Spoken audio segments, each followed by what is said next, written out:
Hello everyone, welcome to the new video of quantity survey series. आज के इस video में हम स्टेयर केस में लगने वाले कंक्रीट की क्वांटिटी निकालना सीखेंगे और साथ ही साथ हम सीमेंट, सैंड एंड एग्रीगेट की क्वांटिटी निकालना भी सीखेंगे। तो कंक्रीट की क्वांटिटी निकालने से पहले हमें स्टेयर केस के कंपोनेंट के बारे में जानकारी होनी चाहिए। तो सबसे पहले नंबर पे आता है ट्रेड। ट्रेड स्टेयर केस का वो हॉरिजॉन्टल पोर्शन होता है जहाँ पे हम अपने फुट को रखते हैं। इसके बाद आता है राइजर। राइजर जो होता है दो स्टेप्स के बीच का वर्टिकल पोर्शन होता है। इसके बाद आता है लैंडिंग। लैंडिंग स्टेयर केस के टॉप पे प्रोवाइड करते हैं और वहाँ से हम डायरेक्शन को भी चेंज कर सकते हैं। लैंडिंग का साइज जनरली बड़ा रखा जाता है as compare to steps. Landing को सपोर्ट करने के लिए लैंडिंग के बगल में मिड लैंडिंग बीम प्रोवाइड करते हैं जिससे कि लोड ट्रांसफरिंग में आसानी हो। अब आता है स्टेयर्स का बॉटम पोर्शन जो कि इंक्लाइंड या स्लैंट होता है। इसे वेस्ट स्लैब कहा जाता है। वेस्ट स्लैब ग्राउंड से स्टार्ट होते हुए लैंडिंग के पोर्शन तक जाता है। तो हम एक एक करके देखने वाले कि कंक्रीट की क्वांटिटी कैसे निकाल सकते हैं। यह कैलकुलेशन हम डायरेक्टली एक्सेल सीट में करने वाले हैं। तो सबसे पहले नंबर पे आता है वेस्ट स्लैब।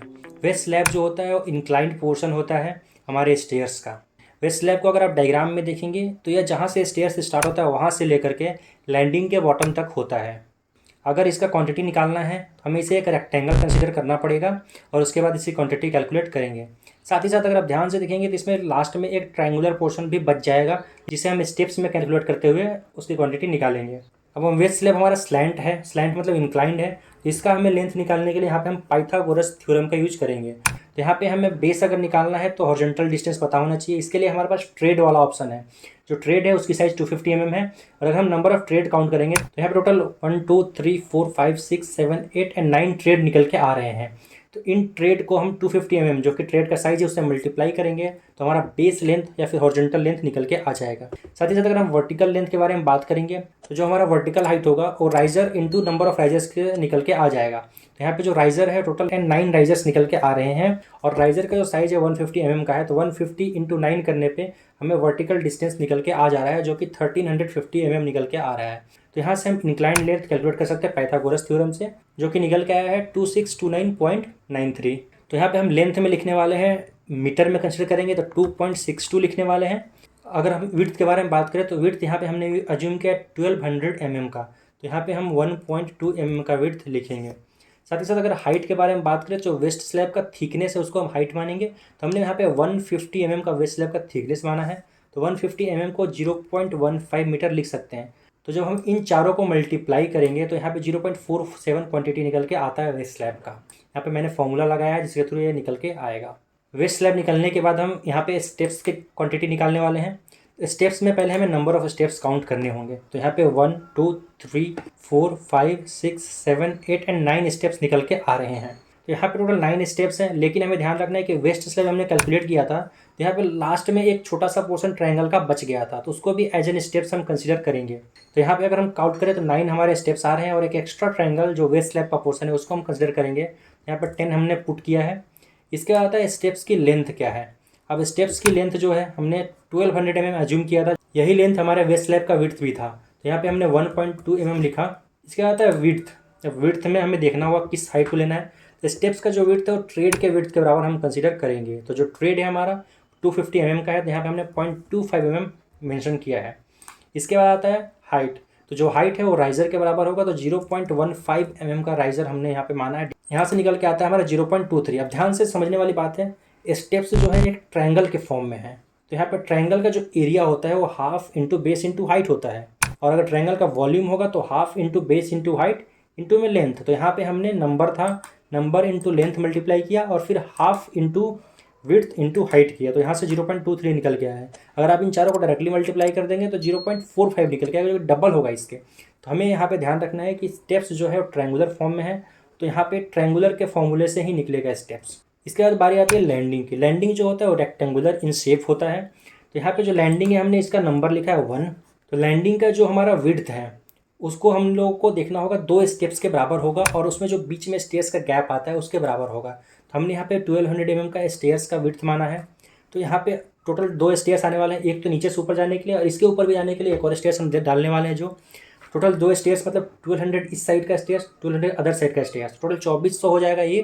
प्लस में 2 स्टेयर्स के बीच थोड़ा सा गैप भी छोड़ा जाता है तो हमने यहाँ पे 100 mm का गैप अज्यूम किया है। तो यहाँ पे जो लेंथ हो जाएगा 1200 एक स्टेयर्स का प्लस 1200 दूसरे स्टेयर्स का प्लस में बीच का 100 mm का गैप, तो 2500 हो गया, तो 2.5 हमने इसको मेंशन कर दिया है। विड्थ के बारे में अगर बात करें तो जो विड्थ होगा ड्राइंग में मेंशन होता है, तो हमने यहाँ पे 1200 mm का विड्थ माना है। हाइट के बारे में बात करें तो इसका भी हाइट सेम होगा जो बाकी का हमने एज्यूम किया 0.15 मीटर। तो यहाँ से 0.45 निकल के आ चुका है रेक्टेंगुलर के वॉल्यूम कैलकुलेशन के फॉर्मूला से। फिर लास्ट में आता है मिड लैंडिंग बीम। हमें लैंडिंग को सपोर्ट करने के लिए और लैंडिंग के लोड को ट्रांसफर करने के लिए मिड लैंडिंग प्रोवाइड करना होता है। तो यहाँ पे जो मिड लैंडिंग बीम हमने प्रोवाइड किया उसका साइज 230 × 300 mm का है। साथ ही साथ जो इसका विड्थ होगा और लैंडिंग के विड्थ के बराबर होगा। तो यहाँ पे नंबर हमने 1 माना है, जो लेंथ है ऑब्वियसली 2.5 ही होगा। इसके जो विड्थ होगा, जो हमने विड्थ माना है 0.23, क्योंकि 230 mm का हमने माना हुआ है, और जो इसका डेप्थ है और 300 mm हमने कंसीडर किया है, तो 0.3 हमने इसके बदले लिखा है। तो यहाँ पे रेक्टेंगल के फॉर्मूले से 0.17 आ गया। जब हम इन चारों को सम करते हैं तो 1.32 हम लोगों को निकल के आता है क्वांटिटी टोटल कंक्रीट का।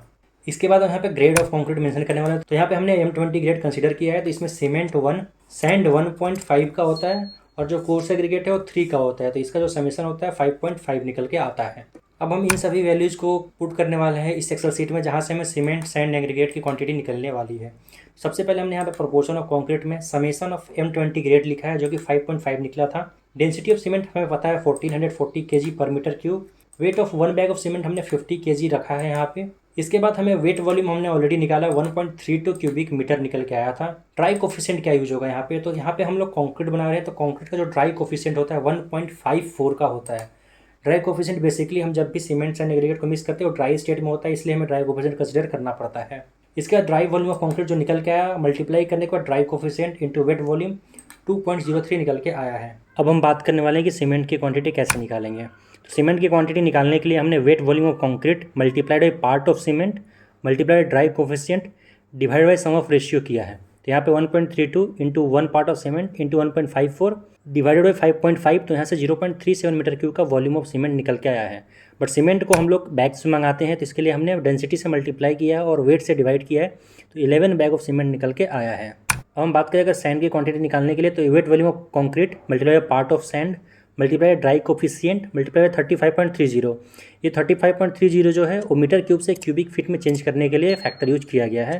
Divide by sum of the ratio, यहाँ से 1.32 into 1.5 into 1.54 into 35.30 divide by 5.5, तो यहाँ से 19.57 क्यूबिक फीट का सैंड निकल के आया है। इसके बाद हम लोग कोर्स एग्रीगेट के बारे में बात करें, तो इसमें wet volume of concrete into part of coarse aggregate आ जाएगा, into dry coefficient into conversion factor divide by sum of ratio. तो यहाँ से 1.32 into 3 into 1.54 into 35.30 divide by 5.5, तो यहाँ से 39.14 क्यूबिक फीट का हम लोग को कोर्स एग्रीगेट निकल के आने वाला है। Cement, sand and coarse aggregate का कैलकुलेशन हम डायरेक्टली एक्सेल शीट से कर सकते हैं। इसके लिए हमने एक्सेल शीट में फॉर्मूला पुट किया है और वहाँ से डायरेक्टली वैल्यू निकल के आता है। इसके बाद अगर हम कॉस्ट ऑफ मटेरियल के बारे में बात करें, तो इसमें हमें सीमेंट का क्वांटिटी पता है 11 बैग्स, नंबर में जो कि इसको मेजरमेंट होता है, रेट 400 के हिसाब से 4400 रुपीज़ निकल के आया कॉस्ट। वहीं अगर सैंड के बारे में बात करें तो 19.56 क्यूबिक फीट के सैंड के लिए 50 रुपीज़ के हिसाब से 978 निकल के आया टोटल कॉस्ट। वहीं अगर एग्रीगेट के बारे में बात करें तो 39.11 क्यूबिक फीट के लिए 40 रुपीज़ के हिसाब से 1565 निकल के आया है। इन सभी को समेशन करने पर 6942 रुपीज़ निकल के आया है। ये सिर्फ एक पार्ट को मैंने सॉल्व किया है। इसके बाद आपको जितना बड़ा स्टेयर्स हो, आप अपने ड्राइंग के अकॉर्डिंग स्टेयर्स को, लैंडिंग बीम को और जो भी वेस्ट स्लैब है उसको चेंज करते हुए मल्टीपल स्टेयर्स के लिए भी कैलकुलेट कर सकते हैं। तो आज तक के लिए इस वीडियो में इतना ही। Please like, comment, share and subscribe to the channel. Thank you.